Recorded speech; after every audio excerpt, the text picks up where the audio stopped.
नमस्कार, मैं हूं बिलाल और आप देख रहे हैं इंडिया दस्तक। चलिए बुलेटिन में सबसे पहले बात करेंगे कांग्रेस के पूर्व अध्यक्ष राहुल गांधी की। आप देखिए, कांग्रेस पार्टी के पूर्व अध्यक्ष राहुल गांधी ने भारतीय जनता पार्टी पर एक बार फिर से बड़ा हमला बोला है। लंदन में आयोजित भारत के लिए विचार सम्मेलन में राहुल गांधी ने कहा कि भारत अच्छी स्थिति में नहीं है और इसका मुख्य कारण बीजेपी की सोच और साथ ही बंटवारे की राजनीति है। उन्होंने कटाक्ष करते हुए कहा है कि बीजेपी ने यहाँ पर अपनी सोच से पूरे देश में यहाँ पर मिट्टी का तेल फैला दिया है। बस अब एक चिंगारी चाहिए, हम बड़ी मुसीबत में पड़ जाएंगे। राहुल ने कहा है कि मुझे लगता है कि यहाँ पर ये विपक्ष की भी यहाँ पर जिम्मेदारी है कि यहाँ पर देश को बचा कर रखें। उन्होंने कहा है कांग्रेस जो लोग यहाँ पर समुदायों, राज्यों और सारे धर्मों को एक साथ लाती है, उसे और साथ ही बेहतर कार्य करना होगा। हमें और अधिक आक्रामक रूप से उन 60 से 70% लोगों के पास जाने की आवश्यकता है जो बीजेपी को वोट नहीं देते, और हमें इसे एक साथ करने की भी आवश्यकता है।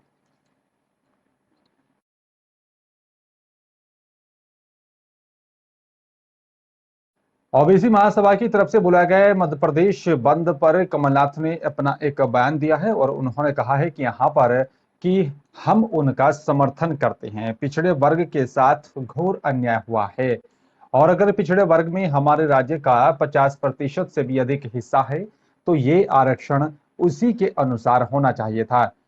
हमने कहा था कि यहाँ पर 27% आरक्षण होना चाहिए था।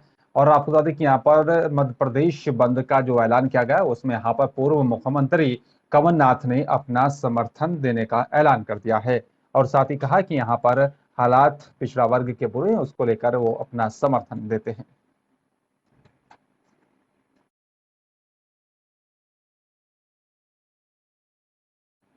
और चलिए बात जम्मू श्रीनगर की करेंगे। आपको तो देखिए यहाँ पर जम्मू श्रीनगर राष्ट्रीय राजमार्ग पर रामबन जिला के यहाँ पर खूनी नाला इलाके में मुख्य टनल के साथ बन रही यहाँ पर एजिट टनल धंसने से का यहाँ पर बताया जा रहा है कि मलबे में दबे श्रमिकों को निकालने का और तलाशने का अभियान जारी है।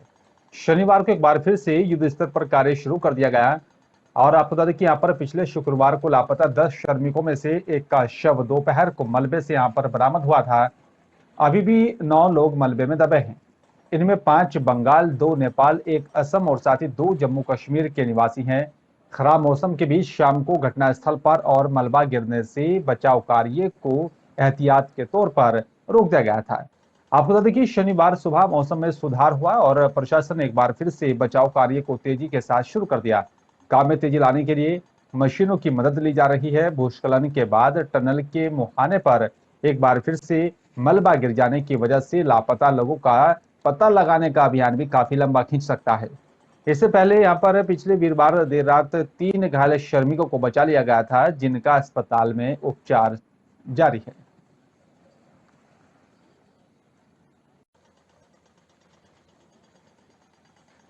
देश में कोरोना मामलों में एक बार फिर से इजाफा देखने को मिल रहा है। पिछले 24 घंटों में देश में यहाँ पर 2323 नए मामले सामने आए हैं। हालांकि कल के मुकाबले इसमें जो है मामूली ही बढ़ोतरी है। स्वास्थ्य मंत्रालय के अनुसार इस दौरान 25 लोगों ने अपनी जान को गंवाया।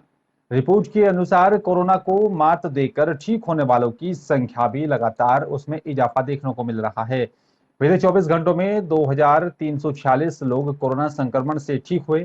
कोरोना के नए केसों के साथ ही यहाँ पर ठीक होने वाले मरीजों का ग्राफ भी लगातार बढ़ रहा है, जिसके चलते एक्टिव केसों की संख्या में भी लगातार कमी देखने को मिल रही है और अब देश में कुल 14,996 कोरोना केस सक्रिय हैं।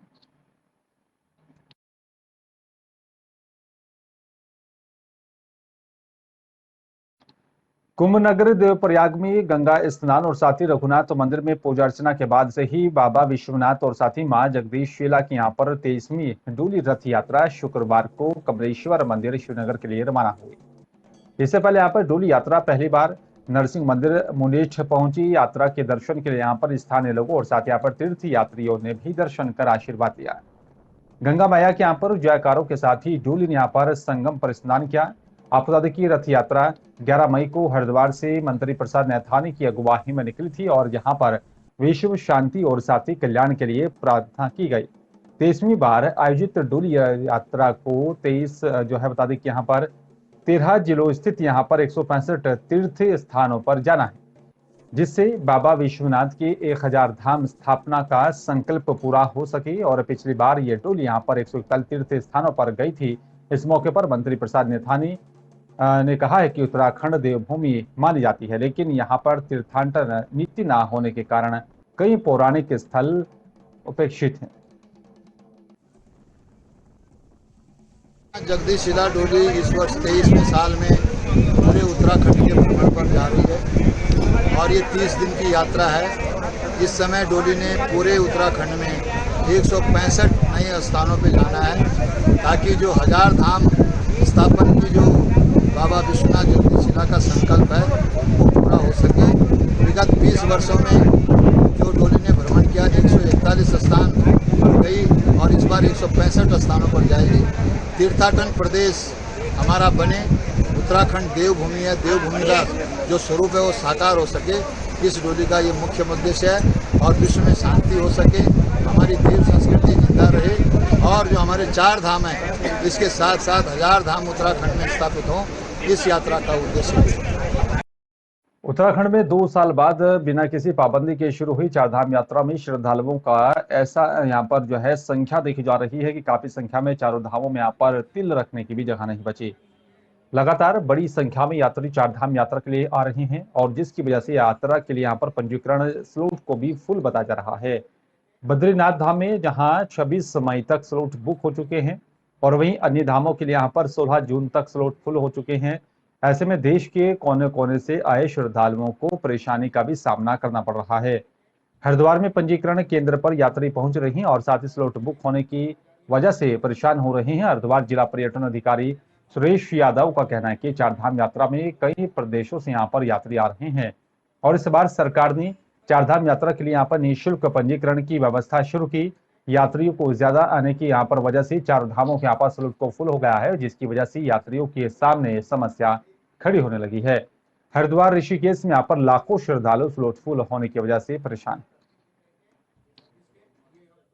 डाबी मैं बम्बई से आया हूँ और मैं बहुत मतलब शिद्दत से बाद में आया हूँ कि भाई चलो 4 धाम यात्रा करेंगे, अपन लॉकडाउन खुल गए तो अब दर्शन हो सकते हैं। और मैं घर से ही ये मतलब मालूम करके निकला कि रजिस्ट्रेशन की कोई ज़रूरत नहीं है। और मैंने बहुत कुछ उत्तराखंड सरकार के बारे में सुना है कि ये यात्रियों को बहुत मतलब सपोर्ट करेंगे, सपोर्ट करते हैं, लेकिन यहाँ देख रहे हैं तो यहाँ कोई सूचना ही नहीं है सपोर्ट, तो पता नहीं क्या होगा कि नहीं होगा। जी, मैं संतोष हूँ, मैं कलकत्ता से आई हूँ और मैं एक ट्रांसजेंडर हूँ और मैंने यहाँ के मिनिस्टर्स को, यहाँ के अधिकारी को सबको मेल कर दिया है कि मैं, क्योंकि सुप्रीम कोर्ट के जजमेंट के बाद हम लोगों को लगा कि अब आना चाहिए और आज हम अपने बुजुर्ग 80 साल के माँ बाप के साथ आए हैं। कोई यहाँ पे कोई इन्फॉर्मेशन कुछ नहीं, अचानक पता लगा कि रजिस्ट्रेशन करना पड़ रहा है और रजिस्ट्रेशन फुल है, कुछ भी पता नहीं लग रहा और हम लोग इतनी मुश्किलों से 24 घंटे ट्रेन लेट है फिर आए और अभी यात्रा भी नहीं कर पा रहे। तो कितना शर्म की बात है उत्तराखंड के लिए कि हमें इस जगह पे भी नहीं खुला मिल रहा है। देखिए, 4 धाम यात्रा चरम में चल रही है और कई प्रदेशों से यात्री आ रहे हैं और इस बार सरकार ने बायोमेट्रिक पंजीकरण निःशुल्क सेवा शुरू किया है और इतने ज़्यादा पंजीकरण ऑनलाइन किए जा चुके हैं कि वर्तमान में स्थिति ये है कि 26 तारीख तक के स्लॉट बद्रीनाथ के बुक हैं और 27 से बद्रीनाथ के कुछ स्लॉट बचे हुए हैं। शेष जो 3 धाम हैं उनके अगर पूरे धाम का कोई जाना चाहता है तो 14 जून तक के बाद ही स्लॉट मिल रहे हैं। गंगोत्री के भी 2 जून तक मिल रहे हैं। कहने का तात्पर्य ये है कि अगर केवल आदमी यमुनोत्री जाना चाहता है तो वो 14 के बाद ही स्लॉट पूरे धाम का मिल रहे हैं। चूँकि यात्री तो बहुत सच्चाई तो ये है कि यात्रियों को परेशानी हो रही है, लेकिन कुछ यात्रियों ने जल्दबाजी करी है। कुछ यात्री जो है सुबह रात को बैठते हैं, सोचते हैं ना चलो यात्रा चल रहे, लेकिन सरकार के द्वारा जो व्यवस्था की गई है, जो उसमें स्लॉट बुक करे गए हैं, जो पंजीकरण हो रहा है, उसकी एक प्रारूप है यात्रा पे जाने का। यात्रा पे जाने का एक प्रारूप है और उस प्रारूप के अनुसार अगर तीर्थयात्री हरिद्वार आ रहा है तो उसका यात्री को पालन करना चाहिए। और ये बड़ा सुखद विषय है कि आप जो है तीर्थयात्री आ रहे हैं, व्यवस्थाएं बहुत अच्छी हैं, लेकिन अत्यधिक यात्री आने से व्यवस्थाएं चरमरा जाती हैं। और चलिए बात लक्सर की करेंगे। आपको तो देखिए यहाँ पर जो है ड्रग्स निरीक्षक अनीता भारती ने यहाँ पर विजिलेंस जो है नारकोटिक्स एसआई जगदीश रतोड़ी और साथ ही विभागीय कर्मचारियों की टीम के साथ लक्सर और साथ ही देहात के यहाँ पर मेडिकल स्टोरों पर भी छापेमार कार्रवाई की।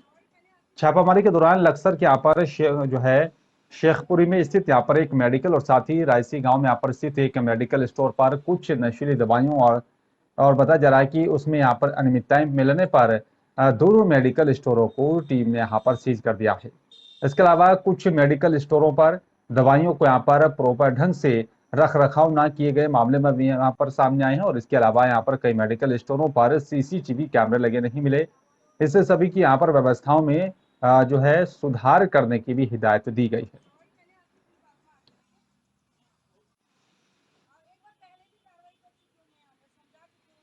और इसके बाद उत्तर प्रदेश की करेंगे। आपको बता दें कि यहाँ पर उत्तर प्रदेश के बहराइच में यहाँ पर दर्दनाक सड़क हादसा हुआ है और हादसे में 3 लोगों की मौत हो गई है, जबकि 12 लोग घायल बताए जा रहे हैं। घायलों को अस्पताल में भर्ती करा दिया गया।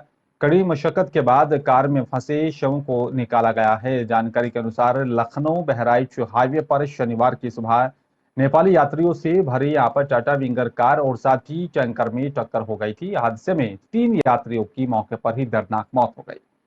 12 यात्री घायल बताए जा रहे हैं। घायलों को इलाज के लिए जिला अस्पताल में भर्ती कराया गया। घटनास्थल का सीओ ने निरीक्षण किया और थानाध्यक्ष को भी परिजनों को यहाँ पर सूचना देने के निर्देश दिए गए हैं।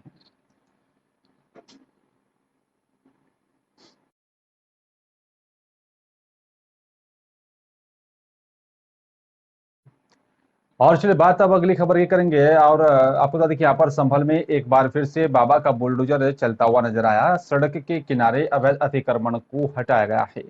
अतिक्रमण पर बुलडोजर चला दिया जा रहा है। मामला रजपुरा थाना क्षेत्र की कस्बा गांव का है, जहां पर संभल और साथ ही बबराला रोड पर अवैध रूप से किए गए अतिक्रमण को बुलडोजर ने यहाँ पर तहस नहस कर दिया, जिसके तहत सड़क के किनारे रखे खोखे होर्डिंग्स और साथ ही दुकानों के आगे लगे यहाँ पर टीन शेड पर बुलडोजर गर्जा। सड़कों पर हो रही यहाँ पर दुर्घटनाओं को रोकने के लिए अतिक्रमण हटाने की यह बड़ी कार्रवाई को प्रशासन ने, पुलिस और साथ ही नगर पंचायत ने संयुक्त रूप से किया है। आपको बता दें कि बुलडोजर से खौफ में आए यहाँ पर अतिक्रमणकारियों में यहाँ पर हड़कंप मचा रहा है और सीओ देवेंद्र कुमार शर्मा ने बताया दुर्घटनाएं रोकने के यहाँ पर जो है मुख्य रोड से यहाँ पर अतिक्रमण भी हटाया जा रहा है।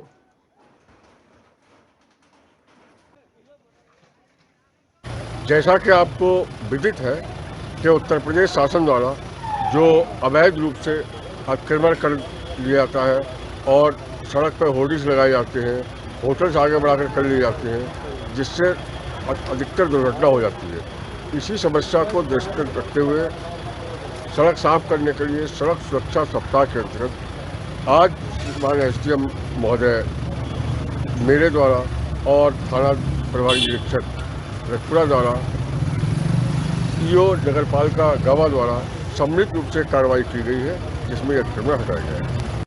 और चलिए बात यमुनोत्री की करेंगे। आपको देखिए यहाँ पर निर्माण विभाग का ये रवैया यमुनोत्री धाम की यहाँ पर यात्रा में डाल सकता है। आपको बता दें कि बड़ा यहाँ पर हादसा हो सकता है। यमुनोत्री राष्ट्रीय राजमार्ग की स्याना चट्टी और साथ ही यहाँ पर राना चट्टी के बीच में यहाँ पर लगातार स्लाइडिंग हो रही है और जिससे यहाँ पर यमुनोत्री धाम की भी यहाँ पर यात्रा धाम जाने वाले यहाँ पर यात्री आधे रास्ते में ही फंसे हैं।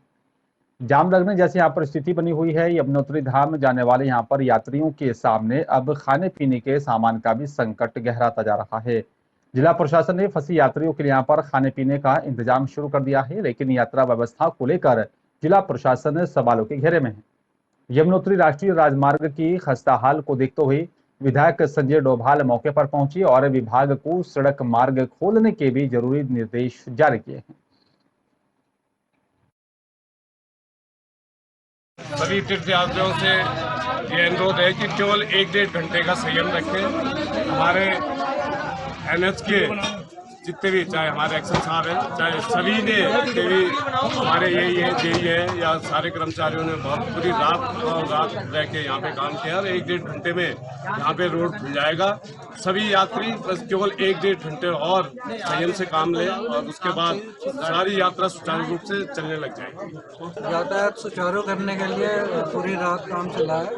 छोटे वाहन चल रहे थे, इसलिए रात्रि देर से काम प्रारंभ हो सका, लेकिन अब इसमें हम लोगों ने इस पे वाहन सुचारू करने के लिए कार्य, मुझे लगता है 1-1.5 घंटे में पूर्ण हो जाएगा और उसके बाद यात्रा बड़े और छोटे वाहनों के लिए यात्रा सुचारू।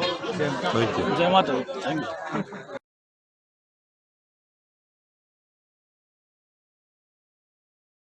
और फिलहाल इस बुलेटिन में मेरे साथ सिर्फ इतना। बाकी देश दुनिया की तमाम खबरों के लिए देखते रहिए इंडिया दस्तक। नमस्कार।